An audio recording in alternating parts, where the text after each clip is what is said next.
एक खूबसूरत से गांव में एक बूढ़ा किसान अपने 3 बेटों के साथ रहता था। वो किसान मेहनती और अच्छा इंसान था। सुबह सवेरे सूरज निकलने से पहले ही वो अपने खेत की तरफ रवाना हो जाता और शाम ढले तक मिट्टी से सोना उगाने की कोशिश में लगा रहता। वो अक्सर अपने बेटों से कहता, बेटो, मेरे साथ खेत में काम किया करो, यही हमारी रोजी है, यही हमारा सहारा है। मगर उसके बेटे उसकी बात पर ध्यान न देते। वो दरख्त के नीचे बैठे गपशप लगाते और कहते, बाबा, इतनी सख्त मेहनत कौन करे। वक्त गुजरता रहा। एक दिन अचानक बूढ़ा किसान बीमार पड़ गया। उसे एहसास हो गया कि अब उसकी जिंदगी के दिन गिने जा चुके हैं।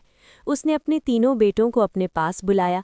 कमज़ोर आवाज़ में उसने कहा, बेटो, मैं तुम्हें एक राज बताना चाहता हूँ। हमारी खेत की ज़मीन के नीचे एक खजाना दफन है। अगर तुम इस ज़मीन को अच्छी तरह खोदोगे तो यकीनन उसे पालोगे। ये कहकर उसने आंखें बंद की और हमेशा के लिए इस दुनिया से रुखसत हो गया।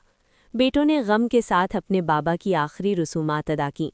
कुछ दिन बाद उन्हें अपने बाप की बात याद आई। खजाने का ख्याल उनके दिलों में चमकने लगा।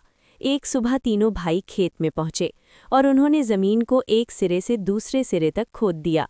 वो सुबह से शाम तक मिट्टी उलटते पलटते रहे। पसीना बहा, हाथ जख्मी हुए, मगर उन्होंने हिम्मत न हारी। मगर अफसोस, उन्हें कहीं भी सोने चांदी का खजाना न मिला।